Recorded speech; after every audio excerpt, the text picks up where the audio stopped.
Okay, so now we're going to talk about the idea of pronoun antecedent agreement. An antecedent is what a pronoun is referring to. It's what the pronoun is replacing.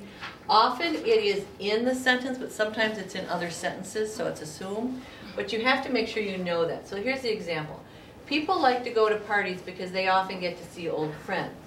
Here's our pronoun they. We know that's referring to people, because that makes sense. Yeah. Because they get to see them. So that, and it's agreeing. This is plural. This is plural. So they have to agree as well. Okay? All right. Next. Now when there's a problem. Oh, this sentence is such a problem. When an employee does not agree with their boss's decision, the employee should not support that decision. That's wrong. We have employee and their. Okay? Problem is, this is singular and this is plural. Okay? So what do you say? His. Employees. There's two ways to do it. The correct standard English way is to replace this pronoun, To his. You always, when in doubt, it always go to singular male. Okay? You do not go to a singular female unless you know this is absolutely a female employee. Because if you change employees, then you would have to change N to... Yeah. And so if we changed, let's stay with singular for a minute first, and then we're going to go and change it so we can avoid this problem. Oh, okay. One of the problems with this is it's not politically correct, because an employee does not necessarily mean only male.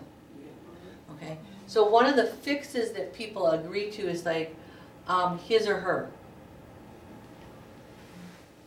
That gets awkward when you write it, but that is, you can do that. When an employee does not agree with his or her boss's decision, the employee should not support that decision. So it can work that way. But it's awkward to try and write that way. So your better bet is to change it from being a singular problem to making it plural, and then you eliminate the issues. So you would say, when employees do not agree with their boss's decision, employees should not support that decision. You have to take out a bunch of words, but you can turn it into plural. Okay? When you're writing, it's easier just to write this. It's when you're editing it. When you're editing on the GED, you're going to end up with choosing this option or the his option. They're not going to give you that plural option. Okay? The other thing they might do is use the vague first-person pronoun or third-person pronoun one. When an employee does not agree with one's boss's decision, one should not support that decision. That takes away the male-female, but it's very, very formal. The GED will use that sometimes, but it's like it's not natural sounding. But they'll do it to avoid the politically incorrectness of male-female. All right, that's pronoun antecedent agreement. Now, next problem with pronouns, if it's unclear. Okay, here, I like this sentence because I always like to argue it. Although the motorcycle hit the tree, it was not damaged. Pronoun is it, so what was not damaged? Tree. No, the motorcycle. No, the tree. Which was it? The tree. Motorcycle. The motorcycle. Tree. Come on. Motorcycle. Whatever you say, I can say the opposite because I don't know. Oh, okay. How do I know what was damaged? Right. Because a motorcycle isn't it and a tree isn't it. So which was not damaged? I don't know. So this is the case of don't use the pronoun. Okay, we better say, although the motorcycle hit the tree, the motorcycle was not damaged. Okay, now it's clear, because if I say it, what it?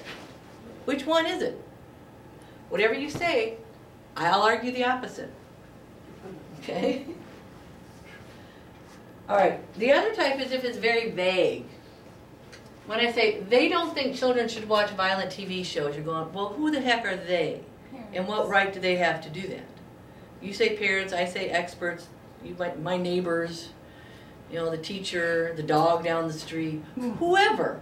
We don't know who they is unless we have more information. Sometimes it'll be in a previous sentence. If not, take it out. Say something like this. Child development experts don't think children should watch TV shows. Okay, that could be who the they is. Now we know for sure. Otherwise, we're left guessing. And we could come up with all sorts of answers for who is they. Right? So sometimes you don't want the pronoun at all.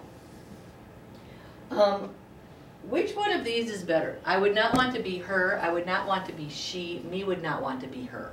First. Yeah, and of course I've got the answers here. I would not want to be her. Because we've got the subject here, we've got the object there, it all works. Okay?